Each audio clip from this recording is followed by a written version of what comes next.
Hay una filosofía argentina, un pensamiento riguroso acerca del lugar del hombre en la sociedad. Obras literarias como El Facundo, El Martín Fierro, El Matadero. Texto axial, fundamental, el plan revolucionario de operaciones de Mariano Moreno, Los muertos en Plaza de Mayo. El primer centenario se festeja bajo estado de sitio. Las cartas a Lavalle deciden el fusilamiento de Dorrego. No hay verdad que se resista frente a 2 pesos, moneda nacional.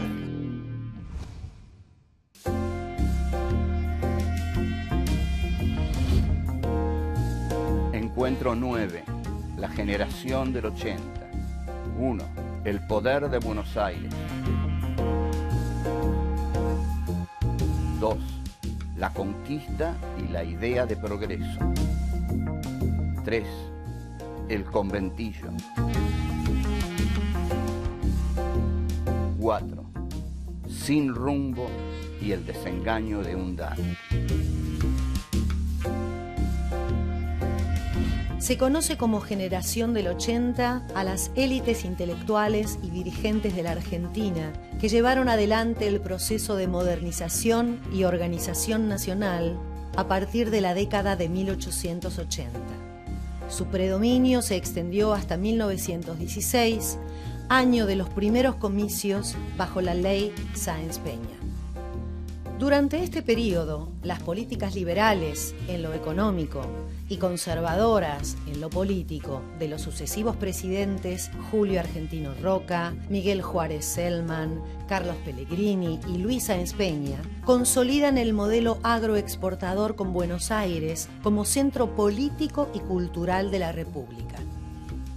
Paz y administración, el lema con el que asume la presidencia el general Roca, sintetiza el ideario de esta generación, caracterizado por la fe en el progreso y por la adhesión a las ideas positivistas. Este proceso político es acompañado por un pensamiento que se expresa en la literatura, en el ensayo y en el periodismo. Eugenio Cambaceres, Lucio B. Mansilla, Miguel Cané, Julián Martel, Lucio B. López, son quienes más notablemente manifiestan en sus obras las tensiones que atraviesan la consolidación de este modelo económico y los conflictos sociales que empiezan a surgir.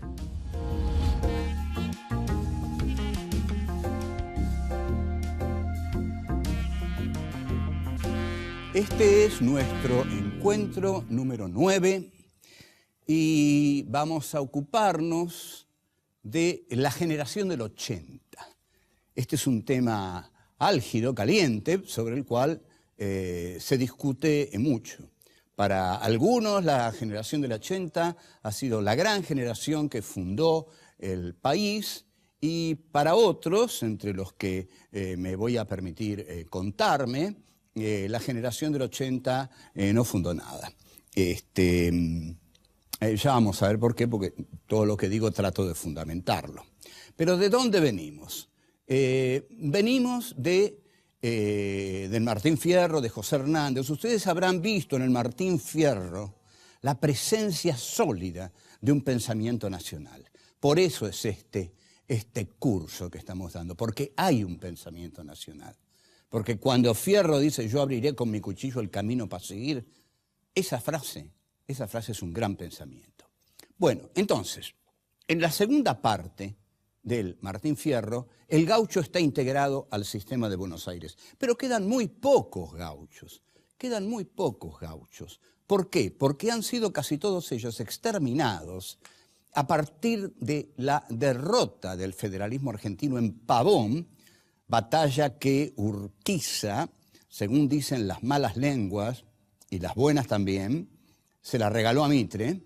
Y a partir de ahí Mitre emprende lo que se llama una guerra de policía en el interior, termina con el Paraguay, termina con los gauchos del interior mediterráneo, Urquiza con el gauchaje del interior mesopotámico, no hace nada, es un socio menor de Mitre, o sea que el poder se centraliza en Buenos Aires, donde ya nunca dejará de estar centralizado. Este poder, que se centraliza en Buenos Aires, tiene todavía una tarea por hacer, que es la lucha contra el indio. En este sentido, Julio Argentino Roca, el gran general de la década del 80, emprende la llamada conquista del desierto. ¿Qué es la generación del 80? Bueno, son unos cuantos dandis pertenecientes a las clases altas, cuya educación entre 1863 y 1870 es lo que narra Miguel Cané en ese adorable libro llamado Juvenilia, que todos hemos leído en la escuela, y que narra la educación a manos de Amadeo Jacques de la élite de la generación del 80. La generación del 80 va a tomar como filosofía propia una filosofía europea. Es decir, la filosofía positivista que nace en 1831 con el curso de filosofía positiva de Auguste Comte. ¿Y qué dice la filosofía positivista? Bueno, lo voy a decir contundentemente. El positivismo tiene como tarea fundamental justificar el orden establecido. ¿Por qué? Porque el positivismo es una filosofía que dice, lo que es, es. Lo que es. Los hechos son lo que son y no pueden ser otra cosa. Si lo que es, es. Y si los hechos son lo que son, quiere decir que nada puede cambiar. En consecuencia, la generación del 80 adopta la filosofía positivista, porque cuando una clase social llega a la plenitud de su dominio sobre las otras, congela la historia. Esto es lo que hizo Francis Fukuyama cuando cae el muro. Cuando cae el muro, el neoliberalismo se adueña de la historia, entonces viene Fukuyama y dice, la historia concluyó.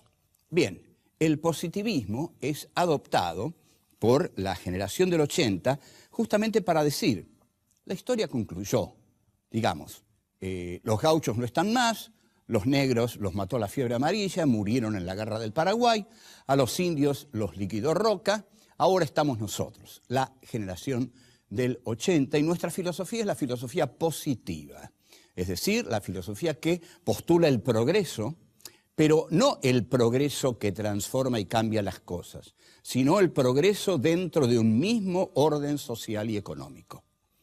No un progreso que cambie estructuras sociales, económicas, no. Un progreso que es el progreso de la clase dominante de ese momento. La generación del 80 es la clase dominante que a partir de 1880 se adueña de Buenos Aires, se adueña de las finanzas, se adueña de la bolsa, es una clase timbera que en el gobierno de Juárez Selman incurre en corrupciones que solo la República volverá a ver en la década, digamos, brillante y horrorosa del emperador Carlos Saúl Menem, y Juárez Selman efectivamente dedica el país a la timba financiera.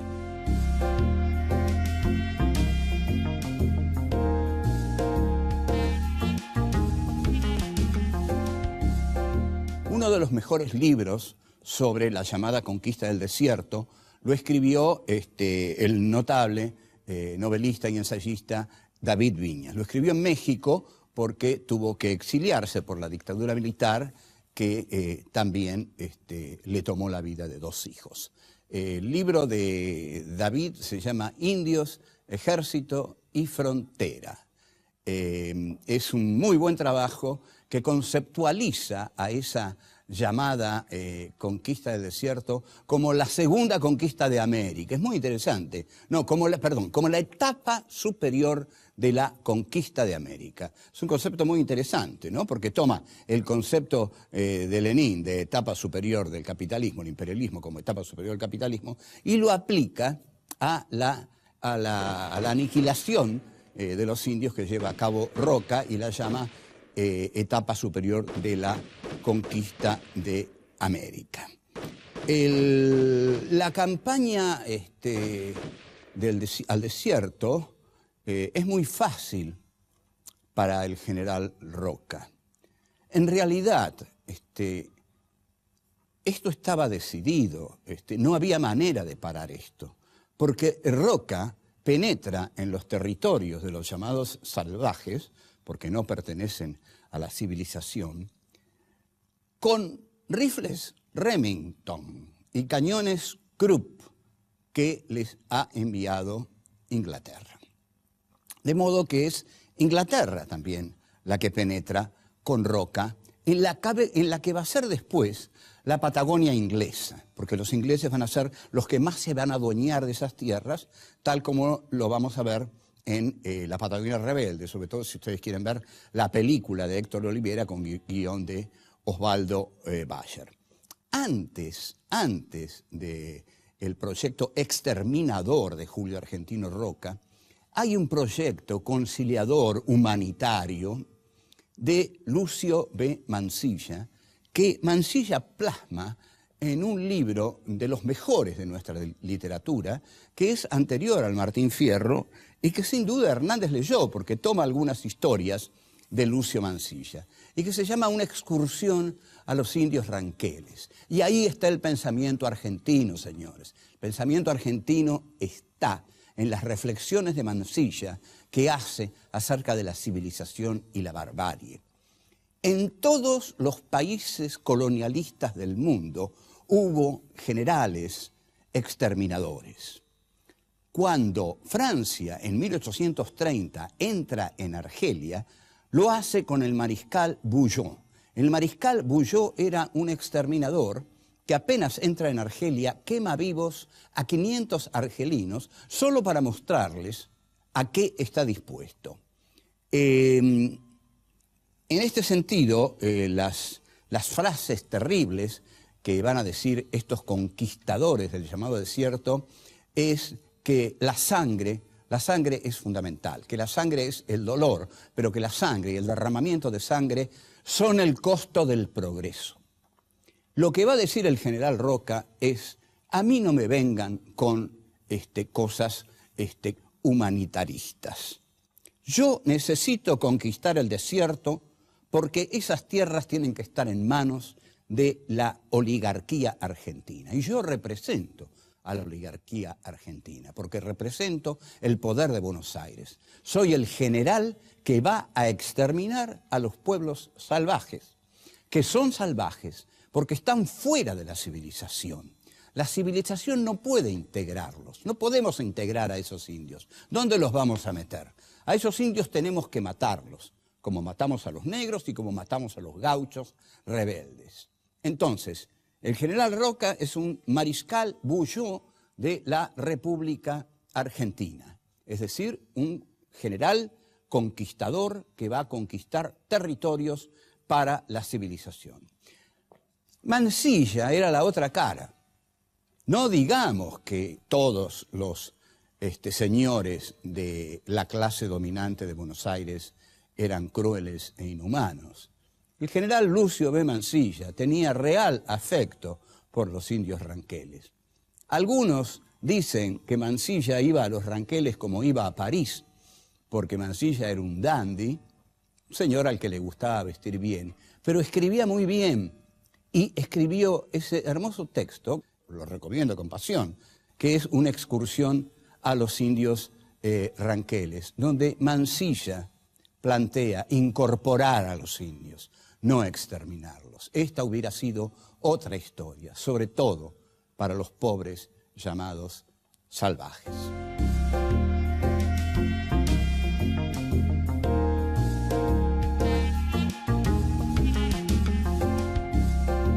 Hay una propuesta que tiene Osvaldo Bayer con respecto a la estatua del general Roca, que es sacarla de ese lugar y ponerla de algún desdichado indio de la Patagonia. Bueno, yo tuve una conversación con Bayer en la Feria de Frankfurt, donde le hice de Roca. ¿no? De pronto, súbitamente tomé la voz de Roca y le dije, mire, Bayer, usted es un anarquista insolente, pero para que usted consiga sacar mi estatua de donde está, tiene que caer todo el imperialismo occidental antes. Bueno, en efecto, es así, porque esa estatua está ahí porque tiene que estar ahí, porque representa el triunfo de la civilización occidental, que es la que se expandió por el mundo, aniquilando con todas las fuerzas que se le opusieron. Así es como en la Argentina, entonces, se aniquila al gaucho, ¿no? Se aniquila a los negros y se aniquila a los indios. Queda despoblada la Argentina, queda despoblada. Entonces yo, haciéndole de Roca a Bayer, le decía, bueno, matamos a todos y teníamos que traer a alguien para poblar el país. Y así fue como lo trajimos a usted, Bayer, le decía. Es decir, a ustedes, los inmigrantes. Trajimos a todos los inmigrantes, claro, porque habíamos despoblado el país. Claro, no vinieron los que esperaban, dejo de hacer de Roca. No vinieron lo que esperaban. Vino lo que la oligarquía, las clases dominantes en la Argentina, las clases dirigentes van a llamar la chusma ultramarina. Siempre esa delicadeza para nombrar a los otros, ¿no? Ese respeto para dirigirse al diferente. Bueno, chusma ultramarina. La chusma ultramarina iba a ser recibida en tanto aceptara las leyes del país al que llegaba. Las leyes del país al que llegaba no eran piadosas. Ante todo, llegaban al hotel de inmigrantes. Y en el hotel de inmigrantes había un enorme cartel que decía, sépalo, usted llega a un país en el cual, como en todos lados, hay vencedores y vencidos. No será la primera vez que duerma en el suelo, así que hágalo esta noche y todas las que sean necesarias. Así se recibían a los inmigrantes. Los inmigrantes se acumularon, sobre todo en la ciudad de Buenos Aires, y dieron origen al conventillo. El conventillo, que es una creación nacional, era una especie de casa de chorizo a los costados de cuyo, digamos, de esa pasarela central se ubicaban unas casuchas terriblemente pobres donde se apiñaban los desdichados inmigrantes que habían venido a hacerse la América y no se la hicieron. En realidad fue un desencuentro brutal, porque la élite argentina esperaba sajones, ingleses, alemanes. No vinieron, vinieron tanos, gallegos, polacos, rusos y judíos. Entonces no vino nada de lo que esperaban. Entonces están en los conventillos y un elegante señor llamado Santiago de Estrada va a describir en memorable texto cómo ve él el conventillo. Lo describe en una obra que se llama En viaje y otras obras literarias, que es una obra ya cercana al inicio del nuevo siglo.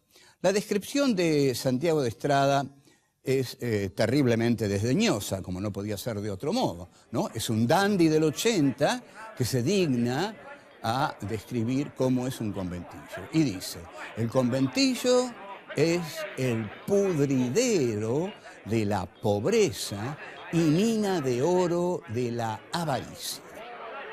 Aquí toca dos puntos álgidos Santiago de Estrada.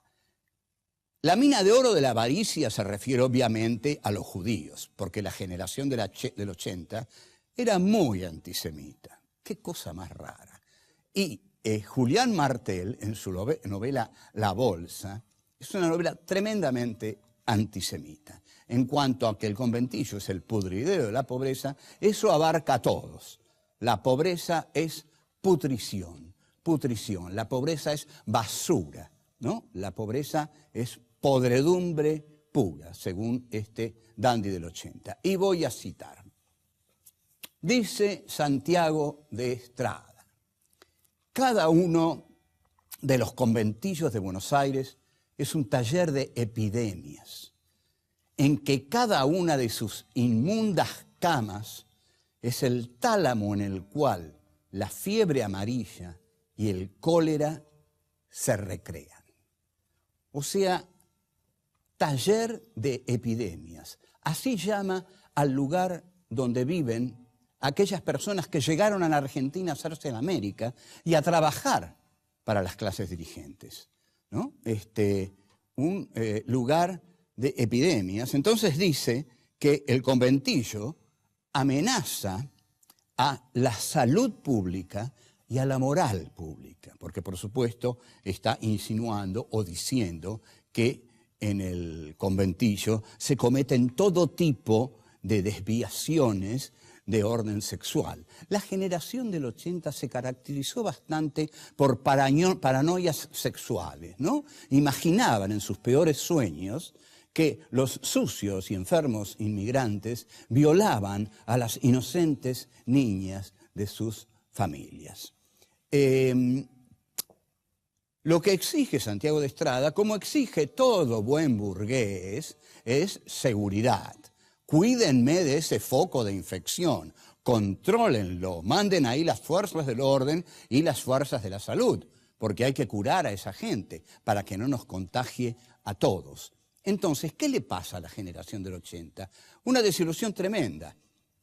Los que vienen son la ralea inmigratoria, lo peor, lo que ellos llaman la chusma inmigratoria. Y los tienen que recibir, porque no tienen otra cosa. Y les tienen que dar trabajo. Pero van a dictar la ley de residencia para tener la atribución de echar del país a todo aquel que traiga una ideología extraña a las ideas del ser nacional argentino y de nuestro estilo tradicional de vida.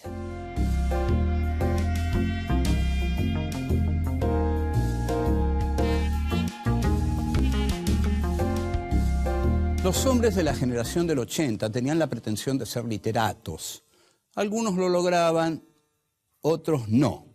El que casi lo logra en una novela de 1885 llamada Sin rumbo es Eugenio Cambaceres. Al menos creo que nos debe interesar mucho esa novela porque es una novela que expresa el dolor y el desengaño de uno de los hombres de la élite oligárquica con respecto a la vida en general.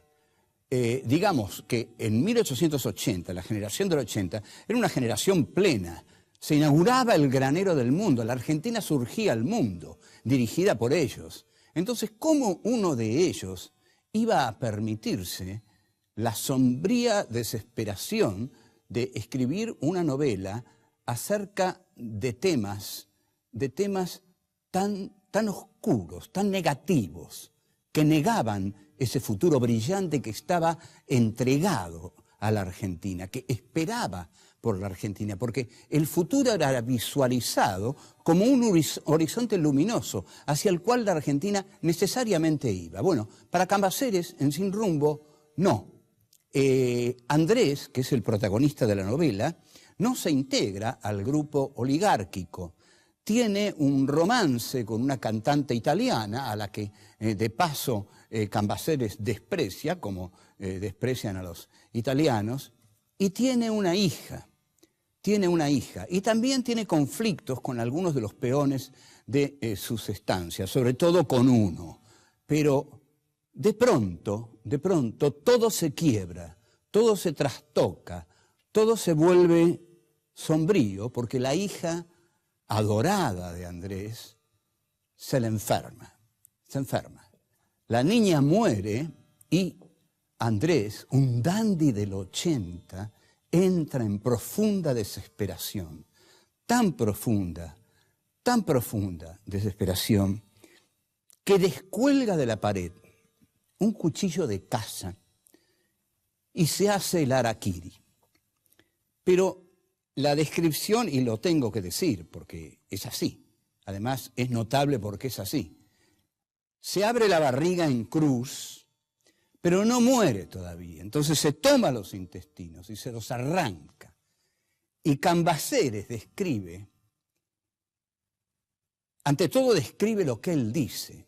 Él dice: vida, perra, puta, yo te arrancaré de cuajo. Y ahí se arranca los intestinos. Entonces Cambaceres no se priva de describir que la materia fecal que surge de ese cuerpo cae sobre todo el ámbito y hasta sobre el cuerpo de su hija. O sea que él injuria, ensucia al cuerpo de su hija amada con esa muerte desmedida, realmente, una muerte espectacular, así, desesperada, tan desesperada que no tiene mesura. Este hombre evidentemente no cree en la Argentina del 80, no cree en el progreso, no cree en esa imagen que la Argentina del 80 tiene de sí misma. No cree que el futuro es un camino dorado hacia el cual la Argentina va en un tren de oro hacia un horizonte de plenitud. En realidad, lo que siente es que va a haber muchos inconvenientes, quizás que ese país va al fracaso porque ha vivido demasiado de la abundancia fácil.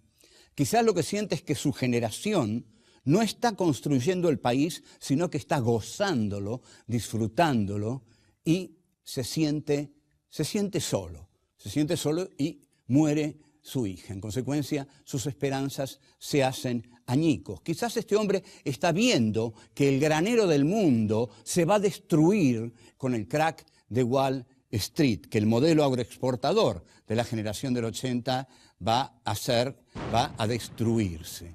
Todo esto creo que lo expresa esta novela, que expresa a una clase improductiva, racista, que no sabe construir un país, sino que lo único que sabe es gozarlo, disfrutarlo. Una cosa es hacer un país y otra cosa es dedicarse a disfrutar de la abundancia fácil, del trigo, de los ganados, de lo que crece y solo hay que exportarlo para llenarse de oro y viajar a Europa con la vaca atada. En cambio, Cambaceres dice, el horror existe, la tragedia existe, la muerte existe, se nos puede morir lo que más queremos en esta vida y con eso nos podemos morir nosotros acompañando a esa muerte.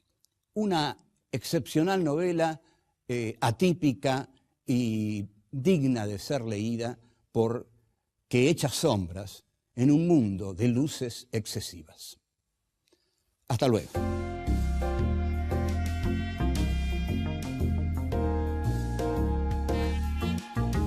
La generación del 80 va a tomar como filosofía propia una filosofía europea.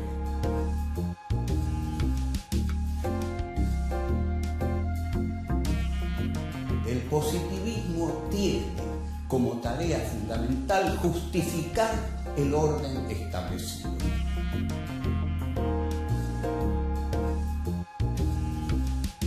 La generación del 80 era una generación plena. Se inauguraba el granero del mundo, la Argentina surgía al mundo, dirigida por ellos. Inglaterra tenía mucho apuro en que la Argentina se unificara, se hiciera una república y comerciara con Inglaterra.